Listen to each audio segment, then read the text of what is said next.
Tak bisa dipungkiri bahwa Indonesia selama puluhan tahun masih bergantung dengan adanya impor sapi. Berdasarkan data pada tahun 2021, kebutuhan daging sapi diperkirakan mencapai hampir 700.000 ton atau setara dengan 3,6 juta ekor sapi. Namun produksi daging sapi dalam negeri hanya sebanyak 400.000 ton sapi per tahun.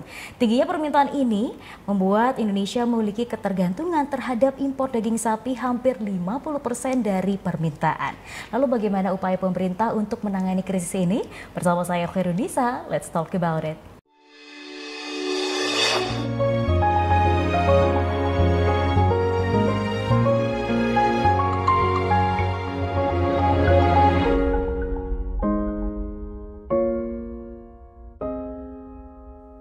Ya pemirsa, kembali lagi bersama kami dalam program Let's Talk. Pada episode kali ini kita akan berbincang mengenai bagaimana produksi sapi di Indonesia dan juga mungkin ada kendala impor terkait hal ini. Bersama dengan narasumber kita yaitu Profesor Dr. Insinyur Trinil Susilawati MS, IPU ASEAN Eng. Beliau merupakan guru besar Fakultas Peternakan Universitas Brawijaya. Kita sapa terlebih dahulu.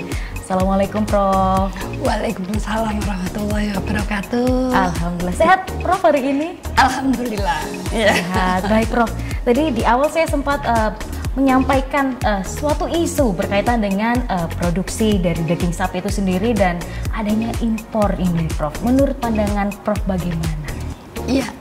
Saat ini yang menjadi masalah adalah impor daging atau produk dari daging sapi itu meningkat terus. Jadi selain sapi, impor sapinya, impor daging sapi ini yang meningkat. Ini menurut saya adalah penyelesaian pada waktu singkat, tetapi bukan penyelesaian dalam jangka panjang. Hal ini kalau diterus-teruskan habisnya, gitu ya, sapi di Indonesia, gitu. Baik. Ya. Tapi apakah pemerintah pernah melakukan suatu mungkin terobosan untuk mengurangi adanya impor baik dari sapinya ataupun olahan daging sapi itu selama beberapa tahun terakhir? Iya, dilakukan dengan cara ada istilahnya program Upsusiwap dan si komandan, yaitu program pembibitan di masyarakat itu. Tetapi masih kurang mendongkrak dengan kebutuhan yang sangat peningkatannya itu semakin tajam gitu ya. Jadi sudah ada, cuma belum bisa sesuai gitu. Baik. Wah, ini menarik Prof, melanjutkan yang tadi Prof sampaikan, permintaan terhadap daging sapi ini juga meningkat. Apakah populasi masyarakat ini bertambah atau mungkin ekonominya yang membaik Prof? Jadi akhirnya konsumsinya menjadi banyak ini untuk daging sapi. Iya, jadi populasinya itu meningkat, konsumsinya juga meningkat, dan ditambah lagi dengan para milenial itu sekarang mempunyai lifestyle, gaya hidup yang dengan memakan daging yang berkualitas. Ya, jadi itu yang semakin tuntutan itu yang semakin tinggi sehingga kebutuhan semakin meningkat. Oke, baik. Wah, menarik ini Prof. Masih berkaitan soal impor. Kalau saya baca di artikel katanya di luar negeri itu produksi terhadap sapi itu sudah didominasi oleh pengusaha besar sehingga bisa banyak seperti itu Prof. Sedangkan di Indonesia mungkin belum karena dikuasai mungkin hanya oleh rumahan kecil, satu rumah punya 2-3 sapi. Ini apakah betul memang tentang hal ini? Iya, di Indonesia ini kebutuhan daging sapi itu 90% dari peternakan rakyat yang kepemilikannya hanya 1-2 saja. Sedangkan di luar itu industri, sudah industri. Di Indonesia belum ada industri sapi potong yang mengkhususkan untuk diperbibitan. Jadi dengan kebijakan pemerintah tahun 2010 itu importir harus mempunyai unit breeding, unit pembibitan. Itu pun hanya 20% masih Mbak gitu. Jadi kalau di luar memang industri sudah jadi besar. Ya. Wah, ini akhirnya menjadi PR siapa Prof? Apakah hanya pemerintah atau ada ikut serta nih dari para akademisi juga untuk turut tangan? Ya memang tidak hanya pemerintah, tetapi adalah industri juga, swasta, perguruan tinggi. Jadi kita mesti bersama-sama menyelesaikan masalah ini. Itu jadi perannya bersama-sama, kita selesaikan bersama-sama. Baik, wah ini menarik Prof. Apakah akhirnya ketika sudah stakeholder ini semua bahu-membahu, apakah ada kendala ketika di lapangan? Kan kadang kita sudah bikin ya semua planningnya luar biasa, tapi ketika di lapangan kira-kira kendalanya apa sih Prof? Ya, kalau menurut saya kebersamaan ini saja belum. Jadi bersama-sama antara pemerintah pusat, pemerintah daerah, kemudian ini saja belum sinkron. Di antara dinasnya juga belum. Nah ini terlebih dengan perguruan tinggi. Tapi alhamdulillah dengan menteri yang baru ini ada sebuah kebijakan untuk penelitian apa itu yang implementatif. Jadi yang menyelesaikan permasalahan. Jadi permasalahan selama ini juga karena adanya kesenjangan antara perguruan tinggi dengan stakeholder. Nah, dengan kebijakan menteri yang sekarang itu tidak harus sesuai. Jadi perguruan tinggi harus bisa menyelesaikan permasalahan-permasalahan di lapangan. Jadi insya Allah kalau ini semua bisa terkoordinasi dengan baik, itu bisa terselesaikan. Wah, menarik. Prof, mungkin ada pengalaman untuk cerita dari penelitiannya Prof yang berkaitan langsung nih terjun ke lapangan, boleh Prof diceritakan sedikit? Iya, jadi memang mulai tahun 2004 saya langsung implementasi di lapangan, mulai dari Kambing, kemudian 2009 itu bersama dengan Bank Indonesia Provinsi kita mulai dari Bojonegoro. Istilahnya membuat klaster sapi potong. Bagaimana kita menciptakan dari hulu sampai ke hilir di suatu kawasan. Pertama kali di Bojonegoro 3 tahun, kemudian di Tuban 4 tahun, dan sekarang di Kabupaten Malang. Jadi bagaimana kita menciptakan suatu kawasan itu yang ke arah pembibitan sapi potong. Gitu. Wah ini menarik Prof, kita akan bahas dan ulas lagi tapi di segmen berikutnya. Jangan kemana-mana, tetap di program Let's Talk.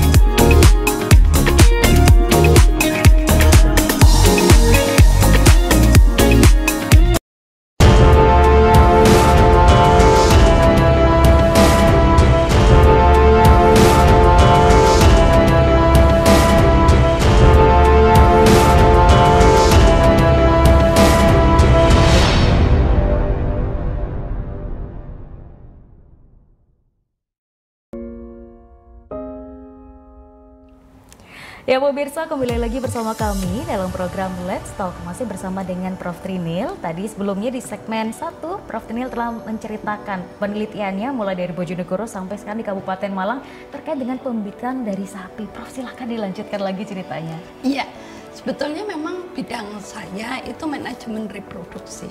Jadi bagaimana sapi itu harus beranak setiap tahun 1 kali. Jadi inti dari keilmuan saya begitu. Akan tetapi saya mempunyai grup ya, kelompok dari berbagai bidang ilmu. Karena saya menganggap bahwa penyelesaian suatu masalah di daerah itu tidak bisa satu bidang ilmu. Harus sosial ekonomi, pakan ternaknya ya, pengolahannya seperti apa. Jadi kalau di bidang penelitian saya itu bidang sperma, kami sudah diproduksi oleh Balai Inseminasi Buatan, yaitu bagaimana membuat sapi jantan, bagaimana membuat sapi betina begitu. Sedangkan ini kita implementasikan di peternakan nelayan. Jadi kalau sapi potong itu kan butuhnya sapi jantan supaya pertumbuhannya ini cepat, Mbak. Jadi di Bojonegoro kami juga membuat dari hulu sampai ke hilir. Jadi pengembangan peternakan sapi potong di masyarakat itu harus melalui kelompok. Kelompok kita kuatkan dulu. Kita pinterkan SDM-nya, kemudian kita buat koperasi, gitu, buat koperasi, kemudian dari Bank Indonesia yang mensupport dananya, sehingga kami mengedukasi mereka mulai dari kelompok, manajemen pemeliharaannya, sistem perkawinannya, apakah dia kawin alam atau DIB begitu. Kemudian sampai mereka mempunyai kandang kelompok, alhamdulillah akhirnya ditangkap oleh pemerintah menjadi kawasan perbibitan sapi PO. Begitu juga di Tuban. Di Tuban itu dari hulu sampai ke hilir. Kawasannya itu ada pembibitan, kemudian sampai dengan rumah potong dan sampai olahan. Olahannya misalnya sampai bakso, sampai sosis, kemudian dipasarkan dan yakin halal. Karena semua garisnya itu sudah diketahui. Di Tuban demikian, Mbak. Jadi kemudian di Kabupaten Malang, sekarang di Kabupaten Malang, di Sumber Pucung, dan insya Allah ini nanti di daerah Wajak tahun ini. Masya Allah, luar biasa. Semoga lancar, Prof, untuk semua penelitiannya. Iya, dan ini selalu didukung oleh Bank Indonesia karena tentang sapi potong ini berpengaruh terhadap perekonomian atau moneter Indonesia. Jadi ini yang kenapa kok Bank Indonesia mau support terus mulai tahun 2009 sampai sekarang. Oke, baik. Mungkin memang tentang konsumsi ini juga berpengaruh banyak ya, Prof. Rencana Indonesia 2045 menjadikan Indonesia emas ini juga berpengaruh dari apa yang dikonsumsi oleh masyarakatnya. Iya. Jadi ini nampaknya PR bersama ya, Prof. Iya, Ya. Tidak hanya pemerintah, akademisi, dan seluruh masyarakat juga harus aware tentang hal ini. Prof, ini kalau kita mau ngomongin kapan harus hal yang paling bagus atau waktu paling bagus untuk panen, kan bisa kita lihat paling banyak sapi kambing di jalan raya itu pas mau Idul Adha. Lalu sebenarnya apakah ada timeline khusus untuk melahirkan sapi ataupun hewan ternak atau bagaimana, Prof? Ya, kita mesti tahu kalau tadi yang saya sebutkan kebutuhan sebetulnya secara sepanjang tahun itu dibutuhkan sapi daging itu. Tetapi ada hari-hari khusus yang memang kalau peternak itu memilih, misalnya saja hari raya itu harga tinggi. Jadi perusahaan-perusahaan pun itu sebetulnya panennya itu ada di hari raya Idul Fitri. Kemudian hari raya Kurban, memang itu pun tidak yang besar-besar. Jadi sapi lokal yang kecil-kecil misalnya di Sumatera, nggak mau dia sapi yang besar. Karena satu sapi itu kan bisa dibagi 6 gitu ya. Jadi sapinya nggak harus besar-besar. Nah ini yang bisa dikeluarkan, dipanen pada Idul Kurban. Begitu juga dengan tahun baru. Tahun baru pokoknya hari-hari besar itu adalah panen. Akan tetapi keberlangsungan setiap ini masih dibutuhkan. Dan yang terbesar kebutuhannya itu ada di Jabotabek. Karena kita tahu perputaran keuangan juga sebagian besar di sana. Jadi perekonomian juga ada di sana. Jadi itu yang besar di daerah Jabotabek. Baik, berbicara tentang konsumsi ini, Prof, apakah ada perbedaan kualitas antara daging yang diimpor sama yang sebenarnya kualitas dari peternak lokal? Iya, ada. Jadi kalau kita sih konsumen yang di sini, misalnya istilah saya pasar becek ya, pasar becek itu pasar ini itu masih belum terlalu melihat. Kecuali ada daging gande atau itu ya. Tapi kalau di restoran, di hotel itu sudah memilih. Jadi sudah memilih kualitas daging. Contohnya yang ekstrim sekarang Wagyu. Ya, Wagyu Japanese Black. Itu bagaimana kita memanage sapi pakannya, breednya itu supaya kualitasnya bagus. Jadi kalau misalnya dikatakan sapi kita atau sapi impor itu sangat tergantung dari pemeliharaannya, Mbak. Ya, memang selain memang ada bangsa tertentu, Wagyu itu dia mempunyai secara genetik. Tapi kalau sebagai contoh, saya di industri sapi ya, Mbak ya, itu targetnya adalah ada harganya. Kalau banyak airnya itu lebih murah. Tapi kalau lemaknya itu bisa masuk ke dalam daging atau yang disebut dengan marbling, itu harganya lebih mahal. Wah, itu yang kalau dimasak. Iya, dimasak itu istilahnya juicy. Jadi tanpa dikasih bumbu macam-macam sudah enak. Iya, enak itu. Langsung kebayang, Prof, lapar. Iya. Baik, kemudian dengan adanya kondisi pandemi, Prof, ini apakah akhirnya juga merubah suatu tatanan yang sudah diupayakan pemerintah, akhirnya malah nambah impornya atau gimana, Prof? Ini bikin penasaran. Sebetulnya justru pandemi ini dalam bidang peternakan tidak berpengaruh. Karena masyarakat semakin tahu, harus mengkonsumsi yang berkualitas. Misalnya produk daging, ini meningkat. 90% daging itu untuk bakso. Nah, ya, jadi itu untuk bakso. Kemudian masyarakat pembeliannya tidak menurun juga. Begitu juga produk susu, ya.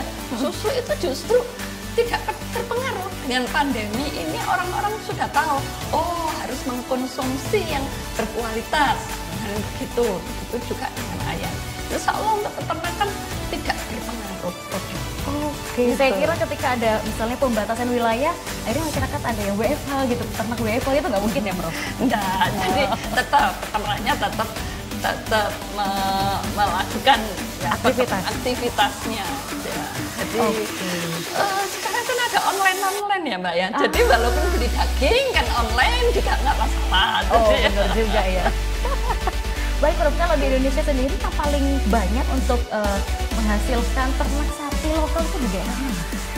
Jadi untuk sapi populasi terbanyak itu Jawa Timur. Jawa Timur ini terbanyak, kemudian Jawa Tengah, Jawa Barat, dan Sulawesi Selatan. Sulawesi Selatan itu sebagian besar adalah sapi lokal, sapi Bali. Ya, yang menjadi masalah itu kalau di Jawa Timur itu kan kalau di Jawa itu kan padat orangnya, ya padat, lokasinya juga tertentu sehingga kita bersaing. Kebutuhan makanan untuk manusia dan hewan ini bersaing sehingga populasinya itu kepemilikannya kan cuma 1-2, sedangkan kepemilikan tanah juga sulit. Nah ini kebutuhan pakan akhirnya Mbak.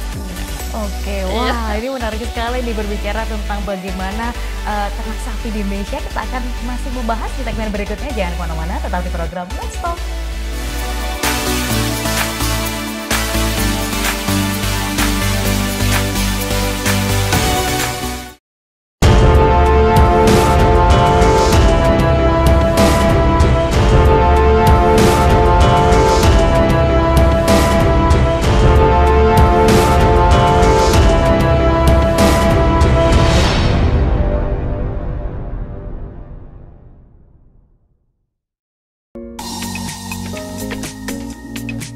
Ya pemirsa, kembali lagi bersama kami dalam program Let's Talk, masih berbincang dengan Prof. Trinil. Nah pada segmen kali ini Prof, kita ingin tahu bagaimana sih sepak terjang dari Fakultas Peternakan UB sendiri, atau mungkin ada penelitian dari Prof. Trinil bersama dengan rekan-rekan yang berkaitan dengan bagaimana sih meningkatkan produksi dari sapi lokal di Indonesia ini sendiri, atau mungkin ada kemitraan dengan stakeholder tertentu. Ya, di Fakultas Peternakan itu kita ada namanya riset group ya, kita kelompok-kelompok studi. Nah itu ada misalnya Unggas, teknologi, dan kebetulan saya sekarang menjadi ketua riset group dari red meat producer. Red meat producer adalah produksi sapi daging merah. Jadi istilahnya daging merah itu dari sapi kerbau itu daging merah. Nah kita dosen-dosen yang ada di sini banyak sekali kemitraan dengan kelompok-kelompok, karena kita tahu tadi 90% itu sapi itu berada di masyarakat. Jadi ada di kelompok-kelompok. Para dosen itu sudah melakukan kemitraan dengan kelompok-kelompok ini dan melakukan pembinaan. Dari riset grup terutama ternak potong, kita juga tadi sudah kami sebutkan ada di Bojonegoro, Tuban, Madura, kemudian di Jawa Timur, secara hampir keseluruhan ya Mbak ada kemitraan. Selain itu kami juga bekerja sama bermitra dengan industri. Jadi mulai dari PT Widodo Makmur Perkasa, Santuri, Asia, kita melakukan kemitraan kerjasama. Jadi ada di perusahaan-perusahaan itu ada research and development. Kami masuk di situ juga. Jadi pengembangan daripada industri peternakan sapi ya. Jadi berbagai, tetapi kami lebih fokus di peternakan sapi. Begitu ada Mbak. Oke, menarik. Dan insya Allah itu berkelanjutan terus. Iya. Baik. Kalau berkaitan dengan inovasi, Prof, apa nih mungkin ada gebrakan-gebrakan tertentu untuk meningkatkan produksi sehingga siapa tahu suatu saat kita sudah tidak perlu impor lagi, Prof? Iya. Ya, ini yang menjadi terus PR kami, yaitu itu bagaimana setiap tahun sapi itu melahirkan satu. Itu istilahnya efisiensi reproduksi. Teknologi apa yang kami hasilkan, yaitu tadi seperti tadi, sexing. Sexing itu kita dengan balai sudah diproduksi Mbak dari hasil kami. Itu bagaimana sapinya itu jantan semua, bagaimana betina. Jadi untuk sapi perah itu supaya betina semua. Karena apa? Nanti supaya menghasilkan susu. Kalau sapi potong adalah supaya pertambahan berat badannya tinggi. Itu sudah diimplementasikan oleh balai. Sekarang bagaimana keberhasilan daripada inseminasi buatan. Kita juga menemukan teknologi-teknologi misalnya double dosis, ada tekniknya itu supaya keberhasilannya meningkat. Kami juga bekerja sama dengan tim pakannya. Jadi bagaimana seperti tadi saya sampaikan bahwa di Jawa Timur ini bersaing antara manusia dengan ternak. Jadi bagaimana limbah-limbah yang ada di Jawa Timur itu bisa dimanfaatkan oleh sapi. Untuk itu teman-teman teknologi pakan itu bagaimana misalnya jerami walaupun sudah dibuang, tetapi ada teknologi dari teman-teman nutrisi itu sudah bisa dimakan dengan kualitas yang bagus. Kemudian peternak itu secara mandiri kita latih untuk membuat pabrik pakan mini. Kan kalau mereka harus membeli terus kan harganya biayanya mahal Mbak. Jadi kita edukasi mereka dengan teknologi, kita carikan bantuan misalnya tadi dari Bank Indonesia, dari penelitian atau pengabdian itu kita bantu dengan peralatan sehingga peternak itu secara mandiri bisa mengolah pakan yang istilahnya kualitas jelek bisa menjadi bagus. Itu terobosan-terobosan yang kami lakukan. Kemudian bagaimana pemeliharaan dari teman-teman manajemen pemeliharaan, sapi tidak boleh mati gitu istilahnya. Gitu. Tidak boleh ada yang mati. Bagaimana pemeliharaannya? Nah itu ada. Kemudian sampai dengan pemotongan juga demikian. Bagaimana pemotongan yang baik? Tadi cerita di belakang ya. Kok bisa dagingnya itu atos misalnya begitu. Nah ini ada tekniknya supaya dagingnya itu marbling ya tadi itu. Bagaimana kualitasnya bagus itu tergantung dari pemeliharaannya juga begitu Mbak. Jadi teknologi di Fakultas Peternakan ini banyak sekali sudah diimplementasikan terutama di Jawa Timur dan kebetulan memang Jawa Timur terbanyak sapi potong. Wah luar biasa, kita patut berbangga ini Prof, karena kan tinggal di Jawa Timur juga. Kalau berkaitan dengan SDM Prof, kalau kita lihat tentunya Fakultas Peternakan ini juga mengeluarkan SDM unggul yang akhirnya nanti akan terjun ke lapangan Prof.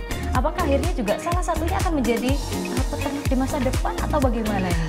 Betul, ya jadi kita memang harus terus melakukan implementasi di masyarakat supaya yang kita ajarkan itu nggak cuma dari buku. Jadi memang benar-benar di lapangan itu seperti apa. Sebagai seorang dosen kita harus menghasilkan sarjana yang siap pakai, ya siap pakai di pekerjaan dan juga berwirausaha. Jadi banyak sekali alumni kita yang tidak harus bekerja di industri, tetapi mereka langsung memelihara. Jadi mulai mahasiswa sudah memelihara sapi sehingga nanti lulus itu tinggal mengembangkan. Wah, begitu. Terakhir Dok, Prof, pesan untuk masyarakat yang berkaitan dengan tema kita kali ini silahkan. Ya, di bidang peternakan ini sangat berpotensi ya untuk usaha yang menguntungkan. Jadi saran kami adalah ada keterlibatan yang bersama-sama pemerintah, perguruan tinggi. Ini yang pertama mulai dari pembibitannya. Kebijakan pemerintah tentang membuat bibit yang baik, kemudian didistribusikan ke masyarakat sehingga masyarakat sekarang itu sudah sebetulnya sudah pinter-pinter, dia juga mau maju begitu. Nah, untuk itulah pemerintah dan perguruan tinggi memfasilitasi untuk mengembangkan bersama-sama. Intinya kita nggak bisa jalan sendiri, pemirsa. Ayo saling bahu membahu untuk mewujudkan yang terbaik tentunya untuk Indonesia. Baik, terima kasih banyak Prof. Nuril sudah sharing hari ini. Sehat selalu dan semoga segala penelitiannya bersama rekan-rekan juga berjalan dengan lancar. Amin. Terima kasih. Baik pemirsa, tak terasa 30 menit sudah kita berbincang dan kita masih akan berbincang lagi di episode berikutnya. Terima kasih dan sampai jumpa.